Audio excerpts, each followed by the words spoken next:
مجھ سے جو چاہے پوچھ لو۔ پہلا بندہ کھڑا ہوا، کہنے لگے علی بتائیں وہ ایک کیا ہے جس میں دوسرا نہیں ہو سکتا؟ فرمائے وہ ایک اللہ کی ذات ہے جس میں دوسرا شریک نہیں ہو سکتا۔ دوسرا بندہ کھڑا ہوا، کہنے لگے بتائیں وہ دو کیا ہے جس میں تیسرا نہیں؟ فرمائے وہ دن اور رات ہے جس میں تیسرا نہیں ہو سکتا۔ تیسرا بندہ کھڑا ہوا، کہنے لگا جی بتائیں وہ تین کیا ہے جس میں چوتھا نہیں ہو سکتا ہے؟ فرمائے وہ لوح قلم کرسی ہے جس میں چوتھا نہیں ہو سکتا۔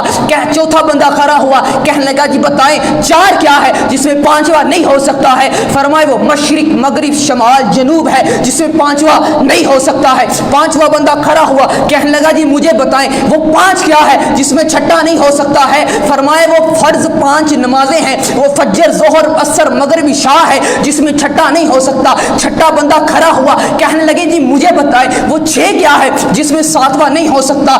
فرمائے وہ 6 دن ہے جس میں اللہ نے پوری کائنات کو تخلیق کیا تھا، فرمائے اس میں ساتواں نہیں ہو سکتا۔ ساتواں بندہ کھڑا ہوا، کہنے لگا جی مجھے بتائیں 7 کیا ہے جس میں 8واں نہیں ہو سکتا ہے؟ فرمائے وہ 7 ہفتے کے دن ہیں اس میں 8واں نہیں ہو سکتا۔ کہنے لگا جی 8 کیا ہے جس میں 9واں نہیں ہو سکتا ہے؟ فرمائے 8 وہ فرشتے ہیں جنہوں نے رب کے عرش کو اٹھایا ہوا ہے، ان میں 8واں ان میں 9واں نہیں ہو سکتا۔ 9واں بندہ کھڑا ہوا، کہنے لگا جی مجھے بتائیں وہ 9 کیا ہے جس میں 10واں نہیں ہو سکتا ہے؟ فرمایا حضرت ابو صالح علیہ السلام کی اونٹنی کو جنہوں نے قتل کیا تھا وہ 9 افراد تھے، ان میں 10واں نہیں ہو سکتا۔ 10واں بندہ کھڑا ہوا، کہنے لگا جی آج مجھے بھی بتا دیں کہ 10 کیا ہے جس میں 11واں نہیں ہو سکتا ہے؟ فرمایا سورہ بقرہ میں حاجیوں کے جو روزے ہیں اس میں 11واں نہیں ہو سکتا۔ 11واں بندہ کھڑا ہوا، کہنے لگا جی مجھے بتائیں کہ 11 کیا ہے جس میں 12واں نہیں ہو سکتا؟ فرمایا حضرت یوسف علیہ السلام نے خواب میں جو 11 ستارے دیکھے تھے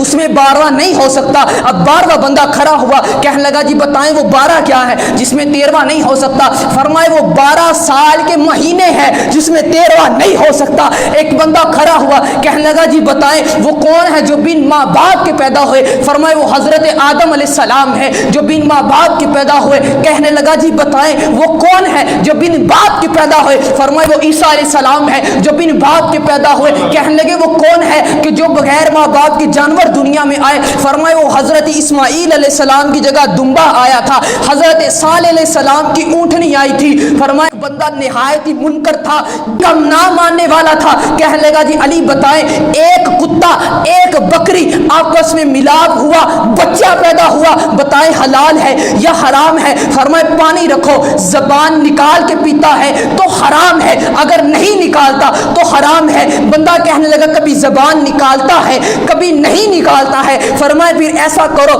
چارہ رکھو، اگر چارہ کھا لے تو حلال ہے، نہ کھائے تو حرام ہے۔ بندہ نہایت ذلیل تھا، کہنے لگا کبھی کھا لیتا ہے کبھی نہیں کھاتا ہے۔ آپ نے فرمایا پھر ایسے کرو اس کو بٹھاؤ، اگر ٹانگیں آگے کر کے بیٹھتا ہے تو حرام ہے، ٹانگیں فولڈ کر کے بیٹھتا ہے تو حلال ہے۔ کہنے لگا کبھی آگے کرتا ہے کبھی پیچھے کرتا ہے۔ سن علی کا جواب، اگر جواب تیرے دل کو بھا جائے ہاتھ اٹھا کے سبحان اللہ کہنا علی کے علم پہ۔ فرمایا پھر ایسا کر دو ذبح کر دو، ذبح کر دو، اگر اوجری نکل آئے تو حلال ہے، نہ نکلے تو پھر حرام ہے۔ سبحان اللہ۔